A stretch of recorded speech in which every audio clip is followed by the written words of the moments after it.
All right, my people, welcome back to Gospel News, where we keep you updated with the latest information. Anytime where you come across our videos, please don't hesitate to share them. Make it go viral. I'm the convener of the revolution now. In Nigeria, where they call Omoyele Sowore, a very nice man. They don't come out, can't talk because of the continued detention of the leader of the indigenous people of Biafra, Nnamdi Kanu. He spoke yesterday during the trial, after the trial of the Ipob leader that was adjourned to the 19th of next month, which is March 2024. You are going to be seeing his statement here very quickly. Nnamdi Kanu must be freed.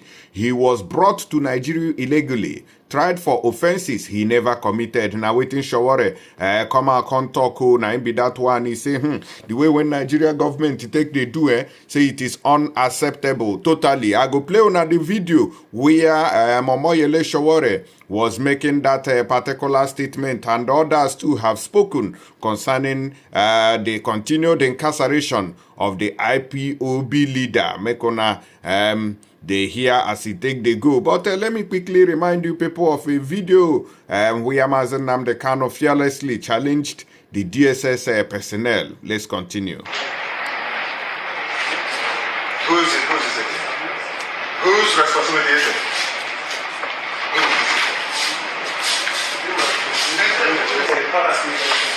One, who is stopping them from coming? Who is stopping them from coming in? I'm asking you, who is stopping them from coming in? I have a right. But who told me that? Who told me that?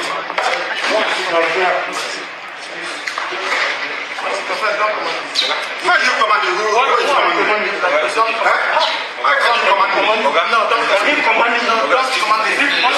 command. If you forget the nature of that, what will happen? What do you think will happen?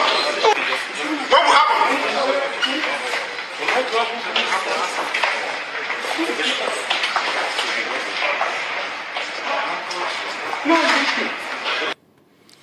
Hey, don't redo Omoyele don't pull mouth enter this matter. We say, waiting Nigeria government they do na krukere. Human rights activist and revolution now convener Omoyele Sowore has said that he is supporting the fight and call for the freedom of the detained leader of the indigenous people of Biafra, IPOB Nnamdi Kanu, because Nigerian leaders unit did it to unjustly deal with the rest of the citizens. And injustice in Nigeria has no ethnic color.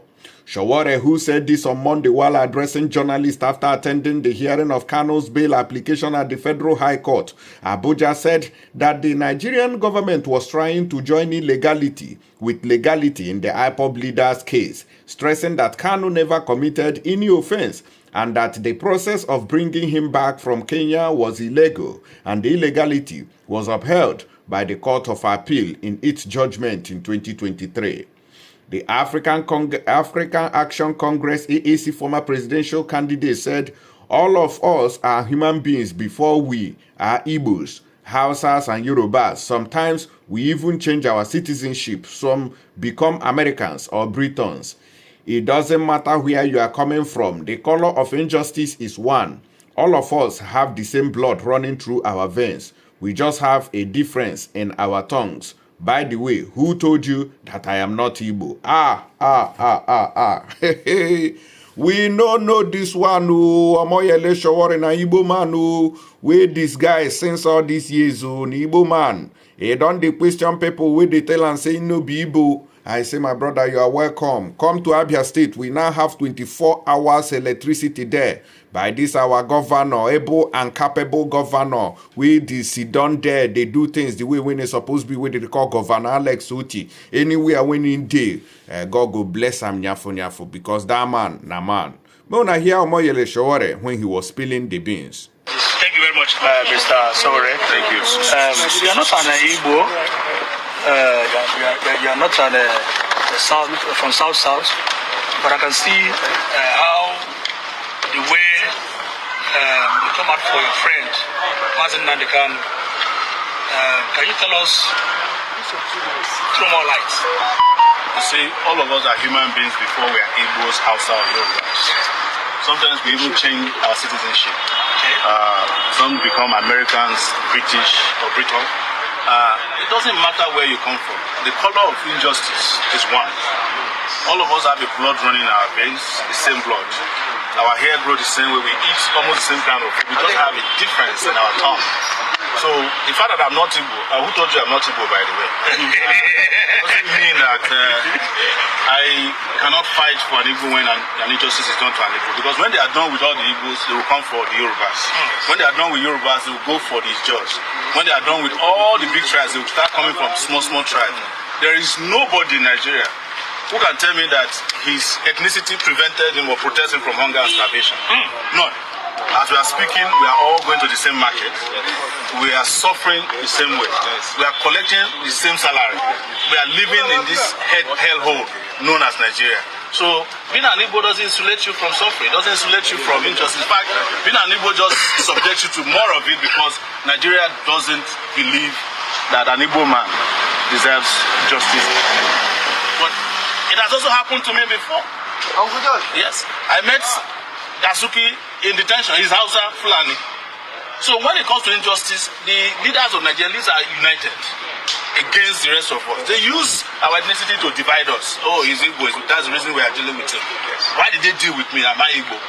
Or is it because they suspect that maybe I have Igbo blood in me because my brother is married to an Igbo woman? Okay, like, is there any kind of court hearing today? How do you see? I was invited to come and observe the court hearing, and I was told by his lawyers that a bail application has been filed so that he can be granted freedom. Nnamdi Kanu was not brought to this country legally. He was abducted, or you want to use a better word, kidnapped in Kenya, and put on a plane. The Kenyan government is even saying they don't know how he was arrested in Kenya or abducted. So the process of bringing him to court was illegal. So you cannot rectify that illegality with, another legality, which is bringing him before a court and then trying him for an offense that he has not committed. But let's even look at their own legal system. From the court here of first instance, where he was first brought, the Court of Appeal granted a ruling, a judgment, that Kanu committed no offense. A week later, they went and did their rule, they stayed the judgment. They were afraid of themselves, they couldn't speak the truth. Otherwise, they would have quashed the charges at that level. Well, look at nearly discharged and acquitted Nnamdi Kanu. But I think because of the hands of these people on the ground, a lot of water passes under our justice system bridges. So if you are bringing him to court and you have said that he did not jump bail, that is what the Supreme Court said. Because somebody who is living in his house quietly, respecting the law, and he went and invaded the place and he escaped barely by whiskers, cannot be said to have jumped bail. That's what the Supreme Court says. So if he didn't jump bail, what the judge has said today, he would not even need another application for a new bail application. It's just to restore that his bail that he was enjoying before the Nigerian army went and violated the bail conditions of that period. That's what they should have done today. So you had an encounter with the security agents at the outside, yes. I've been having encounters with them since I was in the university. You were restricted from entering the court. I was restricted from entering the court, even though my name was on it. And I also had another business in the court, which is to pick up the certified true copies of my own case. But I want to sue them. I want to sue them for 100 billion. For prosecutorial misconduct and wasting of my time for 5 years. And also seizing your phone today. They also seized my phone today. But I was able to get my phone back because they still have three of my phones with them, which they might have given to their side chicks. I don't want these phones to go back to their useless side chicks. When they steal your phone, they go and give it to either their children or their side chicks or their wives. So we fought and they gave me back but they didn't allow me to enter to witness the trial, which was their intention from the beginning. I know that even at the Supreme Court, I tried to go to the Supreme Court to witness the judgment. The Supreme Court people did not allow me in. It's the same DSS. How can, and I'm saying this before everybody, Nigeria Bar Association is useless. For the Nigeria Bar Association to allow DSS to be vetting lawyers that are coming to do legitimate business at the Federal High Court, that MBA is useless. But to further know how useless they are, when my case was being tried in this court, the American Bar Association was sending involving my case. The Nigerian Bar Association never came to court to witness my trial, even though they have human rights body, part that is called Fìre or whatever. They are more interested in conferences. They'll be going from one conference to the other. They don't stand up for human rights. The other time, before that useless Buhari left power, they went and were clapping for Buhari at their national convention. All right, sir. When he said that there's no problem with, violating the fundamental human rights of Nigerians national security is involved, they clap for him. Let me interject a little bit. You made mention of the fact that the way they repatriated Nnamdi Kanu back to Nigeria was illegal, and which was the statement already accepted by the Supreme Court. Yes. Donna said, no matter what that illegality means, does not in any way flaw the process that he should go back to the Federal High Court to answer the remainder of the case community service against him. And then the matter was supposed to start on the 8th of February, but the federal government failed to make an appearance, and of course started to pay, and of course they've listened to the application. Now the question is, do you think this case that has lingered for 3 years has become more political than it was political from the beginning? It's just like my own trial too. Treasonable felony, treason. They even accused me of cyber stalking Buhari. When my lawyer, Femi Falana, asked them that, do you know that in this law, the Cyber Crime Act, that the person who claimed to be cyber stalked must come to court to come and testify? Yes. They remove the charges. Because Buhari know the hair work. Buhari has ear infection. How did he know? Somebody who is not even, who is barely absent throughout his 8 years in tenure. So it's the same thing with Nnamdi Kanu's case. What is he asking for? He's asking that, he's agitating that they want to leave Nigeria. Everybody, as I keep saying, is agitating to leave Nigeria. Is that you are living, you are agitating to live as a group, or you live on your own, which they call Japa? Yes, that is secession. Yes, now. Japa is just legitimate secession from Nigeria. Yes. Where you go, and as soon as you reach that country you are going, you said, I'm renouncing my Nigerianship. Yes. That is secession on an individual level. So if you are not stopping people who are doing Japa at the airport, why do you want to stop Nnamdi Kanu who says, I want to live with my people? Yes. And if you don't want them to live, give them what they want. Yes, justice. You can't keep perpetrating injustice on people and think that they will just fold their hands and watch. So what is that justice? Justice is to allow Nigerians to come together and discuss the future of this country. And that future must include a brand new constitution, not this military constitution, that the fake one that they are using since 1999, which was promulgated by a decree. Are you getting my point? So that is justice. If that new constitution is made, the constitution can then decide. The constitution can then decide that there will be a clause in the constitution. Are you paying attention? That there will be a clause in the constitution. And that clause will be that if anybody wants to succeed, you go into a referendum. Are you getting my point? Yes. You go into a referendum. There is a clause in the British Constitution that any of their component members can decide to leave if they want after a referendum. Scotland did it before they failed. They are still planning it again. Let the people decide whether they just run for office. Is that you know that Nigeria is manageable and justice can be done because an average Igbo man is looking for how to do his business uninterrupted and making money. In fact, Igbo land is too small for Igbo man. So what you're trying to say is that it's just managed by force. It is managed by force. Nigeria is a transaction of the British. There's no question about it.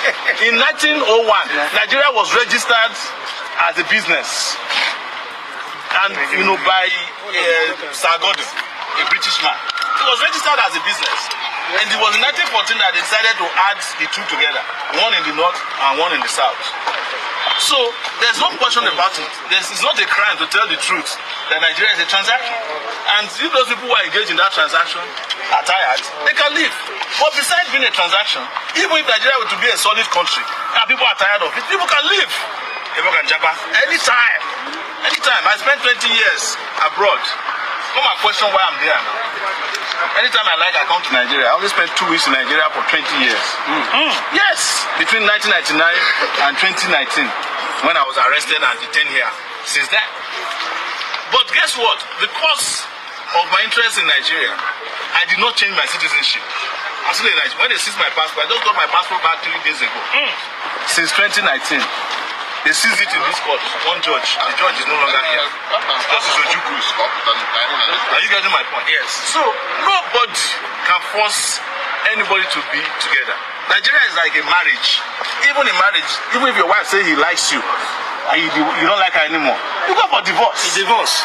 If your husband says I can't do without you and the wife is tired, yes, you go for divorce. So how can somebody force people to stay in Nigeria when they say they want to leave?